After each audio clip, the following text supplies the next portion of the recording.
Following the successful spiderweb operation and Ukraine's expanded ability to strike long-range targets with domestically produced drones and missiles, Russian strategic aviation and the Black Sea Fleet have been forced to keep as far away as possible from Ukraine's long arm.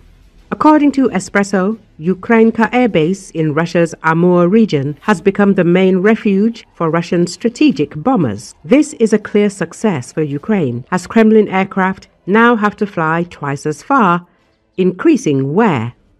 Ukrainka Air Base sits nearly 6,000 kilometers from the Ukrainian border, the same distance as from London to Washington. It is located in Russia's Amur region near the Chinese border and about 1,000 kilometers from North Korea and Japan.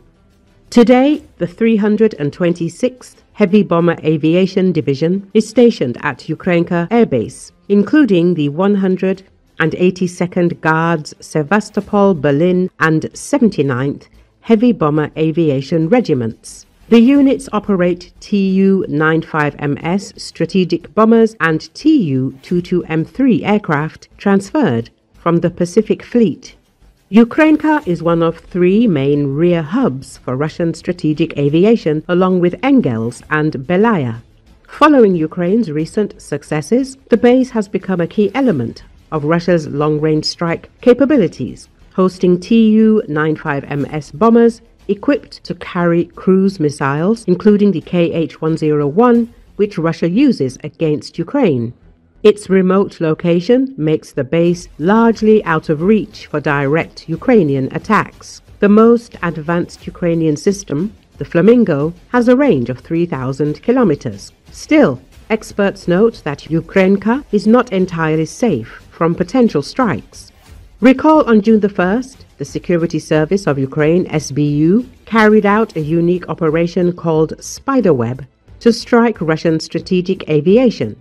Ukrainian drones attacked 4 Russian air bases: Belaya in the Irkutsk region, Olenia in the Murmansk region, Diaghilevo in the Ryazan region, and Ivanovo in the Ivanovo region. The SBU reported that 41 aircraft were hit, including Tu-95MS, Tu-22M3 and A-50 models, about 34% of Russia's strategic cruise missile carriers. The estimated value of the destroyed aircraft exceeds $7 billion. After the Spiderweb operation and previous attacks on airfields, Russia began moving its strategic bombers, including Tu-95MS, to the Ukrainka Air Base. As American researcher James Rogers told Babel, drones are now a modern Kalashnikov assault rifle that is cheap and effective for virtually any purpose.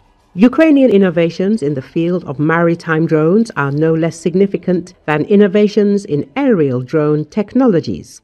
The neutralization of the Russian fleet in the Black Sea, thanks to drones like the Sea Baby, and later the installation of missile systems on these drones to shoot down combat helicopters, the world is watching this just as closely as it is watching the Spiderweb operation, the expert notes. Indeed, the situation with Russian strategic aviation has much to do with the retreat of the Russian Black Sea Fleet. Ukrainian kamikaze maritime drones, along with Neptune coastal missiles, successfully drove the Russian Black Sea Fleet from Crimea to the eastern part of the Black Sea, as noted by intelligence analyst Isaac Seitz. The Ukrainian attacks forced Russia to relocate its ships from convenient Sevastopol to much less convenient Novorossiysk, which reduced the fleet's operational capabilities.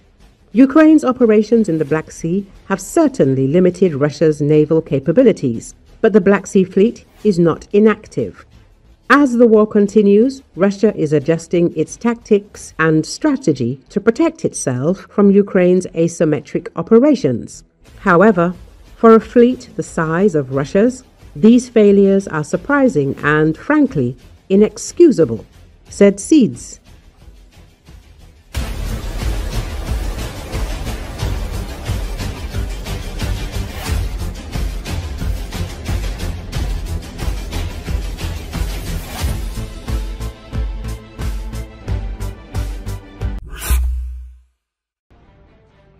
Russian troops attacked in the Sumy and Kursk regions, including north of the city of Sumy in the area of Alexeyevka, Kondratovka and Andreyevka, as well as northeast of the city of Sumy in the area of Yunakovka.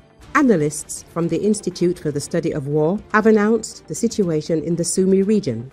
Ukrainian military observer Konstantin Mashovets reported on a successful counterattack by Ukrainian troops in the area of Kondratovka, Alexeyevka and Sadki. He also reported that Russian troops advanced approximately 500 meters north of Varachino to the 0-191504 Varachino-Alexeyevka highway.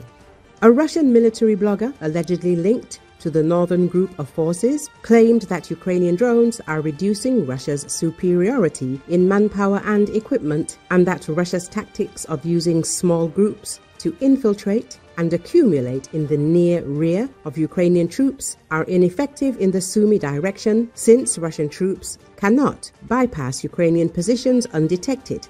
The Z blogger claimed that the Russian military command is sending Russian troops to storm Ukrainian positions through open fields on the southern outskirts of Alexeyevka.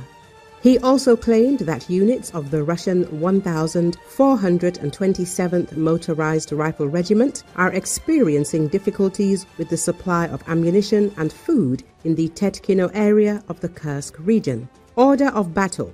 Units of the 83rd Airborne Brigade of the Russian Armed Forces launched an unsuccessful attack in the Varachino area.